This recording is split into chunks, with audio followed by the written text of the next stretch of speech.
So in the previous class we have studied about the DNA fingerprinting, and I said DNA fingerprinting is mainly used for solving the crime. The crime can have different type of crimes. अब वो crime मतलब ये कोई जैसा हमारा आज तक crime का मतलब था कि murder हो गया या कुछ और हो गया, ये जरूरी नहीं है कि crime should always include all these things. इसके अलावा it has further application, क्योंकि हमने जो है मतलब कहा कि DNA fingerprinting also help us to know the parentage. It also help us to know the relationship between the two individuals. वो कई बार कुछ ऐसे केसेस हो गए हैं जैसे कोई डेड बॉडी मिली है. आपको याद है कुछ साल पहले क्या कहते हैं इराक में वो होता था सद्दाम हुसैन एंड पाकिस्तान क्या यूएस ने जो है वो सद्दाम हुसैन को मार दिया था. Saddam Hussein and made number of such people जो उसकी जैसे दिखते थे. That is just to make a problem for the US and other people के वो पता कराएं कि भाई असली सद्दाम कौन है. तो आपने किसी को मार भी दिया तो दूसरे बोलते थे कि वो तो असली नहीं है ना. तो how will you find out that was that Saddam असली सद्दाम, रियल सद्दाम और नॉट. सिमिलरली अभी पिछले 1-2 साल पहले यूएस ने अगेन जो है मतलब इन Pakistan kill that al Qaeda chief. ठीक है, तो वो कैसे मालूम पड़े कि मतलब ये वो रियल पर्सन है. तो वहाँ पे भी डीएनए फिंगरप्रिंटिंग वॉज यूज. ठीक है, डीएनए फिंगरप्रिंटिंग से ही हमको मालूम पड़ता है कि वो जो पर्सन है वो वास्तव में वही पर्सन है. सद्दाम हुसैन के केस में तो ऐसा था कि the dentist has is one of the tooth. जब वो कभी उसका दांत एक्सट्रैक्ट कराने गया था तो उसके अंदर उसका जीन था. ठीक है, तो सिमिलरली ये सारी चीज़ें जो हैं ये रखी रहती हैं to compare. You know that's when DNA fingerprinting मैंने पिछले क्लास में आपको बताया था. DNA fingerprinting was discovered by Alec Jeffreys. ये एलेक जेफरीज जो था ना, this is actually he was not having any intention to study DNA fingerprinting. He just wanted to know if a couple is suffering from some genetic disease. If a couple is suffering from some genetic disease, we have already studied that वो क्या कहते हैं problem से और तरीक़ों से जो है हमको पता है हेरिडिटी के बारे में कि भाई कौन सी बीमारी कितने % जा सकती है बच्चों के ना, आपको ऑलरेडी पता पड़ गया. ठीक है, पेडिग्री एनालिसिस से कि भाई कौन से बच्चे में how many children can be suffer, how many children can be carrier and how many what is the probability of having a normal child. Now such people are advise you should not go ahead with the children, but वो मानने वाले तो है नहीं. तो now what how will you find out that whether the children going to be born is going to be with a genetically disease or he or she is going to be a carrier or a healthy person. तो उसका तरीका क्या था कि during the pregnancy in the first few days or first few weeks the amniotic fluid is extracted from the uterus and they will have some of the cells from the fetus and those cells genes will be compared with the parent's genes. Those genes will be compared for the defect in that particular segment of the gene with the parent gene. If the genes are defective, we can say that the child going to be born will be suffering from that disease. And if it is not, we can say that the person will be normal. तो Alec Jeffrey तो वो देख रहा था, वो genetic मतलब he just wanted to know whether the child going to be born is going to be suffering from the genetic disease since their parents are suffering or not. And if it is not, then it will be a blessing. Such children can be brought to the world and those couple can also have a healthy children. तो ये उसका M था. And बदले में उसको DNA fingerprinting हाथ लगे. ठीक है, there are number of cases in the science where we have some intention and we get some other thing. And moreover, कोई भी चीज़ हम डिस्कवर करते हैं तो उसके प्रैक्टिकल एस्पेक्ट काफ़ी सारे होते हैं. तो this was one of the practical aspect of his idea. तो in the DNA fingerprinting what I said that the cell from the crime site will be those cells. It may be from the blood, it may be from the hair follicle, it may be from the spit, it may be from the semen, it may be from some other cell. They can be taken. Collect करेंगे उनको, those cells will be taken and those cells will be then the chromosomes will be separated. Chromosome से DNA निकालेंगे DNA को हम clone करके उनके number बढ़ा लेंगे, and then those DNA will be cut from certain segments which are not coding for any gene and such segments are called VNTR और polymorphic gene. तो ये पॉलीमॉर्फिक सेगमेंट जो होंगे उनको हम निकाल लेंगे, and then these will be annealed separated, and फिर उनको जो है अपन ने रेडियो एक्टिवली लेबल्ड न्यूक्लियोटाइड से हाइब्रिडाइज करा करके नया डीएनए बनाए, and then they will be studied. So we will come to know that what is the sequence of the nitrogen base in this segment, a segment which is not coding for any gene. So this will be a particular of that parent only, क्योंकि जो jeans होते हैं वो तो हमेशा एक जैसे more और less they will be same, because not all the genes are variation. We studied only 99.9% of DNA content in any two human being from any part of the world, चाहे वो अफ्रीकन हो, चाहे Indian हो, चाहे American हो, चाहे German हो, चाहे वो 7 फीट लंबा हो, चाहे 4 फीट छोटा हो, चाहे वो एकदम काला हो, चाहे वो एकदम गोरा हो, चाहे वो एकदम डफर हो से लेके बहुत इंटेलिजेंट हो, variety of variation which we see that all include only 1% of the content of 0.1% of the content of DNA. So rest 99.9% are same. Now this 0.1% कहाँ पे स्टैंड कर रहे हैं? They are intergenic segment. एक gene यहाँ पर है, एक जीन यहाँ पे, इसके बीच में कुछ सेगमेंट्स है। These segments are polymorphic, that is they are formed by the repeated multiplication या copying. So such copied segments of the nucleotides will be separate. This will be different from individual to individual. It will have some similarity within their families. वो जो line of descend है उनके अंदर, otherwise दुनिया में किसी भी tool नहीं मिला। मेरा जो डीएनए सेगमेंट है वो इस पूरे स्कूल के अंदर किसी भी टीचर से नहीं मिलेगा, because none of my descendant relatives आ गए। हम लोग एक ही रिश्तेदार, आई एम जेवियर, हम लोग जेवियर से आए। जेवियर खानदान के अंदर जितने भी होंगे दुनिया में, हो सकता है उनका कोई सेगमेंट मिल जाए, ठीक है। All Fernandes they have the same origin, वो कहीं पे एक जगह से आए होंगे, उनके कुछ सेगमेंट हो सकते हैं मिल जाए, वो भी ड्यू कोर्स ऑफ टाइम उनमें वेरिएशन इकट्ठे होते चल जाते हैं, ठीक है। तो दैट इज हाउ। तो बाकियों के अंदर क्या सिमिलरिटी है? मेरे में और शर्मा जी में कहाँ से कोई सिमिलरिटी हो सकती है? There is no chance, because we have no common ancestry, so there will be no chance of having any identity और similarity in those polymorphic segment.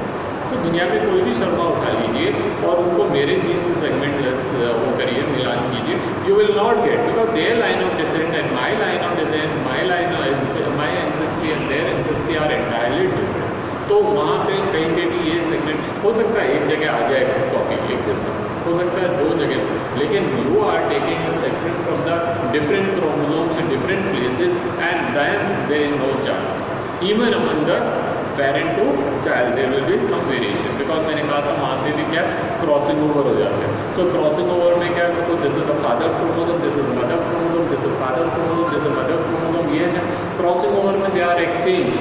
So one of the father's part will be exchange with mother, one of the mother's part will be exchange with father.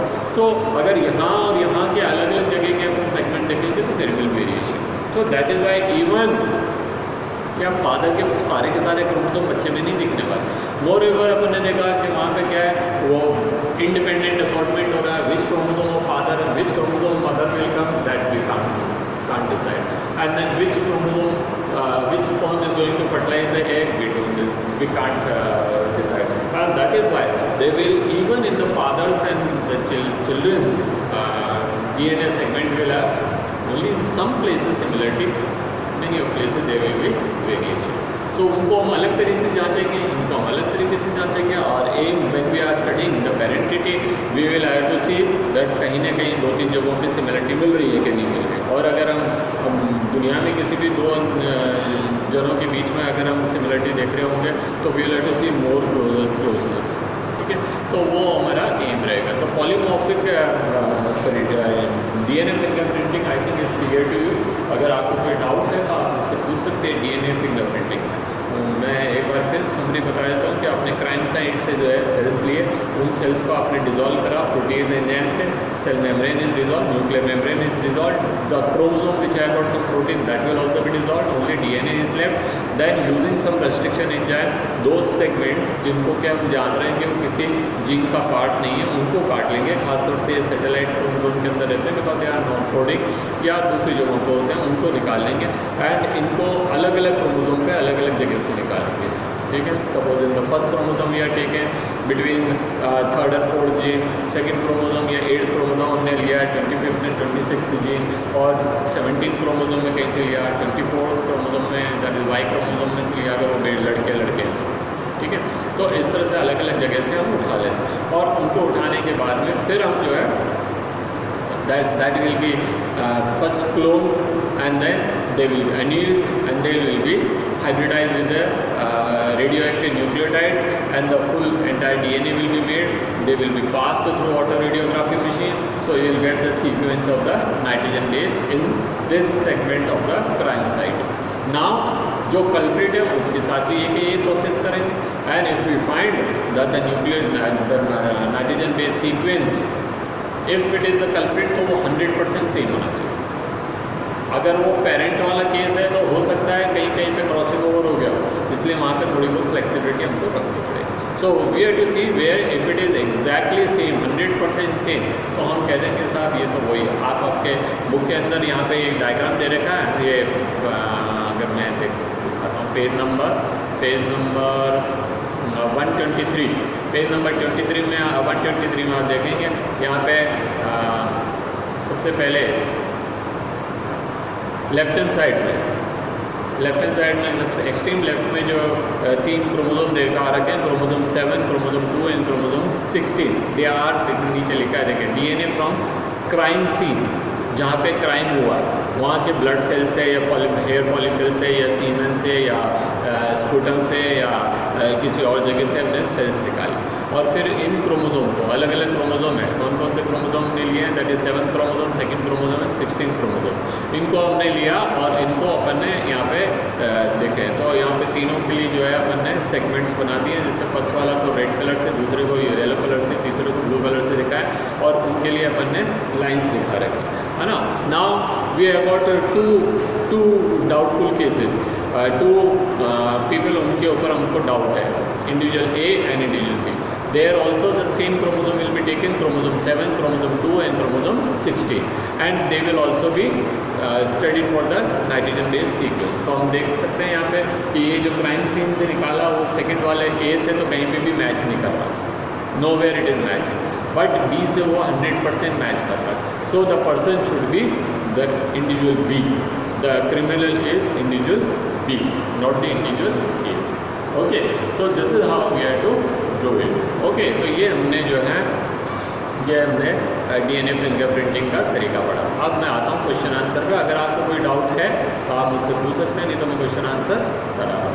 Saturday मैंने answer कहा था, आप लोग doubt के लिए आ सकते थे, तो किसी को कोई डाउट रहता ही नहीं है सेंट कॉल में, और डाउट दूर दूर तक का रिश्ता नहीं है ना। Page 125 question number 1, group the following as nitrogen bases and nucleosides. Nucleosides कौन से होते हैं? Nucleosides are the nitrogen base plus pentose sugar, okay, और न्यूक्लियोटाइड्स में फॉस्फेट्स भी रहेंगे। तो ये न्यूक्लियोसाइड्स है। नाइट्रोजन बेस हमको मालूम है कौन कौन से, एडेनिन, थाइमिन, साइटोसिन, ग्वानिन, उनको अंडरलाइन कर लीजिए, बचे हुए जो होंगे वो न्यूक्लियोसाइड्स रहेंगे। कौन कौन से? एडेनिन दे रखा फर्स्ट, साइटिडाइन जो है वो न्यूक्लियोसाइड है, थाइमाइन इस न्यूक्लियोटाइड, ग्वानोसाइन इस जो है ग्वानोसाइन जो दे रखा है, ग्वानिन होता है हमारा, ये ग्वानोसाइन हो गया तो ये न्यूक्लियोसाइड्स हो गए। Uracil is nitrogen bases and cytosine जो है वो न्यूक्लियोसाइड है, ठीक है, सॉरी साइटोसिन जो है वो नाइट्रोजन बेस है। तो ये हमारे नाइट्रोजन बेस और क्या कहते हैं न्यूक्लियोसाइड्स हो गया। ना एक क्वेश्चन सेकंड दिया है, ये इस तरह के बहुत सारे क्वेश्चन आते हैं पीएमटी में भी, तो इसको थोड़ा सा ध्यान से, लॉजिकल क्वेश्चन है, कुछ भी नहीं। If A double stranded DNA has 20% cytosine, calculate the adenine in DNA. Very simple.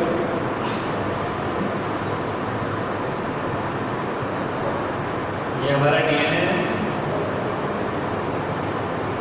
और ये कह रहा है इसके अंदर 20% क्या है, साइटोसिन। तो रेस्ट 20% क्या होंगे, ग्वानिन होंगे, because cytosine and guanine are making pairing, so जितने साइटोसिन उतने उतने guanine, so together they are for 40%, 40 out of 100 are cytosine and guanine। अब ये क्या पूछ रहा है, एडेनिन पूछ रहा है ना, how many adenine are there, so 100 minus 40 upon 2, that is 60 upon 2 is 30 adenine ring and 30 thymine ring and 20 cytosine and 20 guanine। Okay, so very simple, logical है, कोई दिमाग खपाने की जरूरत नहीं है। Okay, question number 3, if a sequence of one strand of DNA is written as follows, 5 to 3 direction में क्या लिखा है, ATGC ATGC ATGC ATGC। आपको इसका दूसरा कॉम्प्लीमेंट्री स्ट्रैंड बताना है, क्या है, रिपीट करते जाने हैं। ए का कॉम्प्लीमेंट्री टी का ए, सी का जी का सी, यही होगा TAGC। How many times it is written, बार कर लेंगे, ATCG 1 2 3 4 5 6 7 7 टाइम्स रिपीट करो, 1 2 3 4 5 6, ये सीक्वेंस बन गए 5 to 3 डायरेक्शन, 5 to 3 में ऊपर लिखा, 5 to 3 में नीचे पूछा, so there is no problem in question number 3। Question number 4, if a sequence of coding strand of the transcription unit of is written as follows, now write down the sequence in mRNA। ये तो थोड़ा इससे थोड़ा सा complicated है, ये तो आ गया ना। We know that in a DNA there are 2 strands are there. One is template strand, and the other is coding strand. Template strand is the strand which will be copied into RNA, and coding strand is not copied. Now here it is, the coding strand is given ATGC and same ऊपर वाला ही है, वो इतने ही number पे है, मैं यहाँ पे लिख देता हूँ, यहाँ ATGC ATGC ATGC ATGC ATGC 1 2 3 4 5 ATGC 6 and one more time ATGC।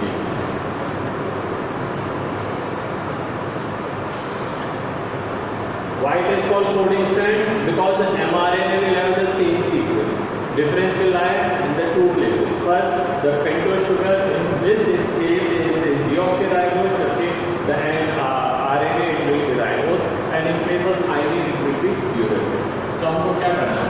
यहाँ AUGC लिखना है, AUGC AUGC AUGC AUGC and AUGC, 5 to 3 direction. This is the code of mRNA। 5 to 3 पूछा, okay, so no problem। Question number 5, which property of DNA double helix led Watson and Crick to hypothesize the semi-conservative mode of DNA replication? Looking at the structure of DNA immediately Watson and Crick, they things strike into their mind that if this is the bonding pattern, that means the DNA replication can be 100% like same, it will be faithfully replicated. Now why? Why? The reason was lying in the base pairing rule. Reason was lying in the base pairing rule. What is base pairing rule? Base pairing rule says that adenine will always combine with thymine with adenine, cytosine with guanine, and guanine with cytosine. So when you open it, whatever strand is there in this, suppose this is a DNA strand.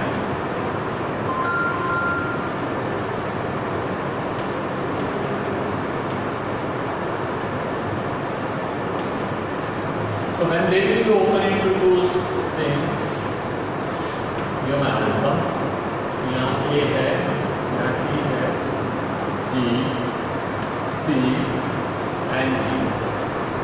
Here it will be C, here it will be G, here it will be C, here it will be A, and here it will be T.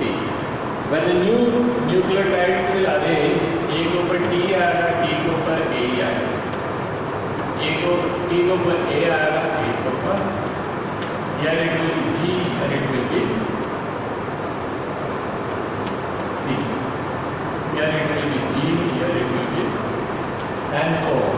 So when a DNA will open and it will copy itself, the two strand will be 100% exact copy, that is the faithful replication. ये चीज Watson and Crick के दिमाग में उसी दिन आ गई थी when they were studying the structure of the DNA. जब उन्होंने अपना मॉडल दिया था in 1953, तो that time they said DNA replication will also be, that is 100% same copy it will be using or replicating. Question number 6. Depending upon the chemical nature of template, that is DNA or RNA, the nature of nucleic acids synthesized from DNA or RNA, list the type of nucleic acid polymerases. कुछ समझ आया? थोड़ा सा आसानी से समझिए, कोई मुश्किल काम नहीं है. सिर्फ ये लिखना DNA डिपेंडेंट DNA पॉलीमरेज और RNA डिपेंडेंट DNA पॉलीमरेज और DNA डिपेंडेंट RNA पॉलीमरेज. ये कह रहे हैं दो स्ट्रैंड आपके पास है, या तो आप DNA से कॉपी कर रहे हैं या RNA से कॉपी कर रहे हैं. और किसको कर रहे हैं? That is you are making RNA. दोबारा पढ़ते हैं. Dependent upon the chemical nature of template. Template क्या है यहाँ पे? ये यहाँ पे now template, this is template, so this is coding. We hardly require coding here because we are using template on anyway RNA तो RNA. तो ये क्या कह रहा है? अभी यहाँ पे ये टेम्पलेट बनेगा, उसमें से कोई एक्सपेंड टेम्पलेट बनेगा. ठीक है. Nature of nucleic acid. Now nucleic acid क्या बन सकती है? RNA या DNA, दो बन सकते हैं. List the type of nucleotide polymerase. So if DNA is making RNA, तो हम उसको कहेंगे DNA dependent RNA polymerase. And even RNA can make RNA. So we will say RNA dependent RNA polymerase. And if DNA is used to make DNA से DNA ही बना रहे हैं, तो हम उस केस में ये दोनों टेम्पलेट होते हैं. And in that case we would have written जो 3 to 5 वाला है, 3 to 5 वाला है, उस पर तो ये हो जाता है DNA dependent DNA polymerase, and इस पर हो जाता है DNA dependent DNA ligase, because this will be lagging strand. Okay, so ये हुआ अपना question number 6. Question number 7. How did Hershey and Chase differentiate? With the time. How did Hershey and Chase differentiate between DNA and protein in their experiment while proving that DNA is the genetic code? यहाँ पूरा Hershey and Chase का experiment बताना है. निकालो. Marshall Chase experiment, also known as Blender's experiment. What he did, he took bacteriophage viruses, two type of bacteriophage virus. एक ऐसा bacteriophage virus लिया जिसमें सल्फर 32 था, एक ऐसा लिया जिसका DNA of phosphorus S35 and he allowed them to infect E. coli. खूब सारे E. coli कंडीशन में रखे हमने इनका there were so many E. coli E. coli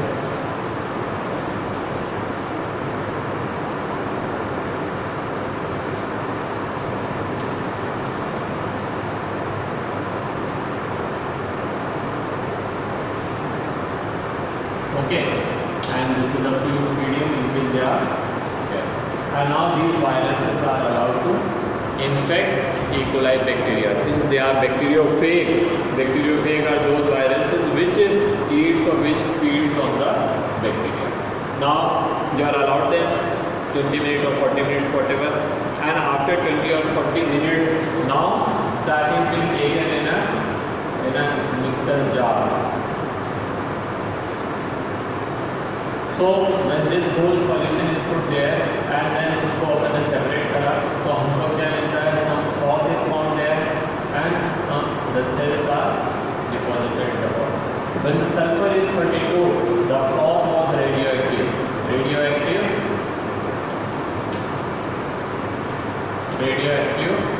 Super membrane. That is the fluid which flowed over is called supernatant और जो नीचे गया वो sedimented. तो यहाँ पे सुपर जो ऊपर ही तैरता है that is all the radioactive substance. Radioactive substance sulfur containing है, sulfur containing radioactive. Sulfur is found, sulfur is a part of protein, not a part of DNA. So वो ऊपर ही रह गए. The protein, radioactive sulfur containing protein is floating and they did not enter in the E. coli. On the other experiment, the second वाले के अंदर क्या देखते हैं, that is जो हमारा E. coli बेस में आकर के सेटलमेंट हो गया है, यहाँ पे जो फ्लोट है उसके ऊपर ये चीज नहीं. तो radioactivity is found here, radioactive E. coli. radioactive E. coli क्यों मिले, बिकॉज इसके अंदर यह फॉस्फोरस जो है that is radioactive and radioactive phosphorus किस में मिलेंगे, that is found in the DNA not in the protein and hence the protein hence DNA should be the genetic material, not the protein, because the protein did not enter only in the cell and hence since they did not enter in the cell, how can they control the hereditary character of a virus. So virus heredity is not depending on the protein but it is depending on the DNA. So this is how they come to the conclusion that DNA is the genetic material, not the protein. So that's all for today. जितना ही time हमारे पास है, tomorrow's class will study the next topic, that is the remaining question. Thank you. भागना नहीं है.